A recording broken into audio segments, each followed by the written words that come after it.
Bonjour à tous, je me nomme Léo Nombese Arnaud, ingénieur des travaux informatiques, moniteur et coordonnateur de la plateforme de cours en ligne ASNET Online Study. Alors, pour la suite de nos différents cours basés sur le logiciel de MS Excel, le tableur MS Excel, nous allons utiliser notre même tableau que nous avons utilisé lors des vidéos précédentes et qui va nous permettre de maîtriser les mises en forme conditionnelles.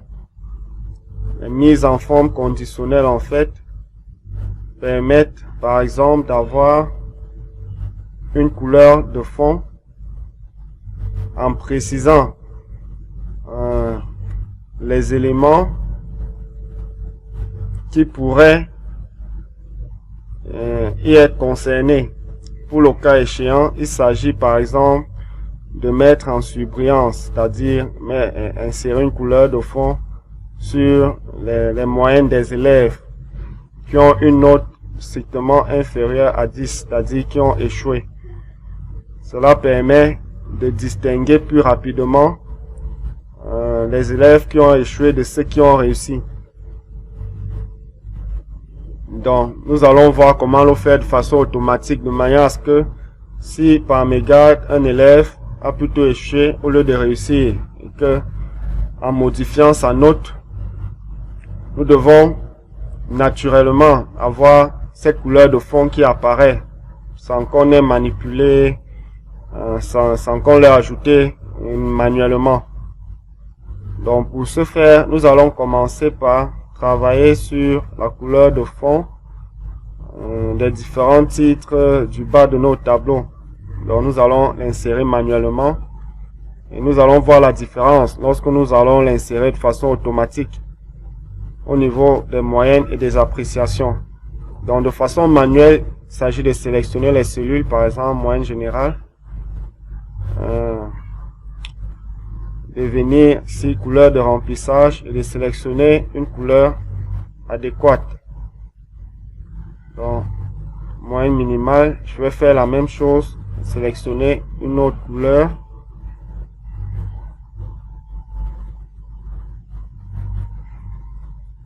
Voilà. Et moyenne maximale, sélectionner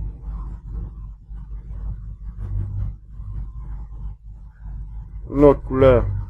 Donc de façon manuelle, voilà comment je peux insérer une couleur de fond à certaines cellules de mon tableau.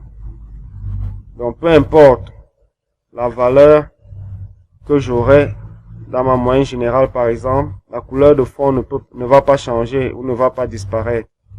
Donc maintenant nous allons voir comment le faire de façon automatique. Donc déjà je vais sélectionner ma première cellule comme d'habitude. Donc prends toujours l'exemple sur une cellule avant de tirer sur le reste. Donc, je prends ma première cellule, je la sélectionne et puis je me rends à ce niveau. Je tiens à rappeler que nous sommes dans le menu accueil. Donc ici j'ai mise en forme conditionnelle. Je clique, je déroule là. Et ici j'ai règle de mise en surbrillance des cellules. Donc lorsque je me positionne dessus, ici on me propose supérieur à, si inférieur à et ainsi de suite entre égal à texte qui contient. Donc pour comprendre comment ça fonctionne, nous allons travailler avec la même condition lorsque nous avons utilisé la fonction si dans la vidéo précédente.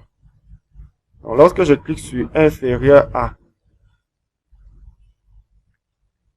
j'ai ce champ qui s'ouvre. Et si on me propose une note, mettre en forme les cellules dont le contenu est inférieur à, sachant que j'aimerais mettre en surbrillance ou insérer un fond de couleur à ceux qui ont échoué, je vais préciser que la valeur doit être strictement inférieure à 10. Parce que, comme vous pouvez le constater, nous sommes en train de travailler sur les moyennes. Donc, après avoir entré ma valeur, je vais travailler sur la couleur que j'aimerais insérer en fond. Donc ici j'ai plusieurs couleurs. Je vais choisir remplissage rouge clair. Tout simplement. Et lorsque je valide, a priori, rien ne se passe parce qu'effectivement la moyenne de Belmondo est plutôt supérieure ou égale à 10. Mais maintenant, lorsque je sélectionne mon petit carreau et que je le glisse vers le bas, vous allez vous rendre compte que toutes les moyennes qui sont strictement inférieures à 10 prennent une coloration de fond rouge clair. Donc, nous allons essayer de donner la moyenne à Atiofak. Bon, si je lui donne 19 en maths, il passe à 8. Il a toujours échoué. J'ai mon fond. Et je lui donne, disons, 15 en SVT. Et lorsque je valide, vous allez vous rendre effectivement que la couleur de fond a disparu. Tout cela parce que sa note n'est plus strictement inférieure à 10. Donc, à partir de ce moyen, vous pouvez facilement remarquer d'un coup d'œil les élèves qui ont échoué. Par exemple ici. Donc, nous pourrons faire ceci en mettant la couleur rouge clair au niveau des appréciations aussi. C'est-à-dire, nous sélectionnons toujours la note, l'appréciation de Belmondo. Nous revenons à mise en forme conditionnelle.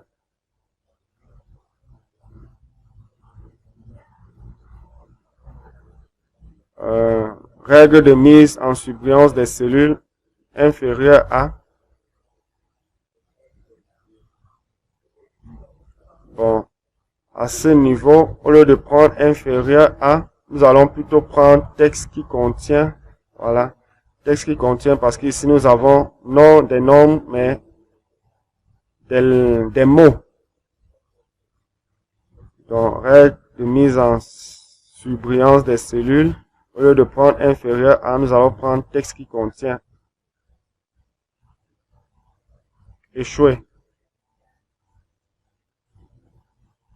Nous voulons mettre en surbrillance.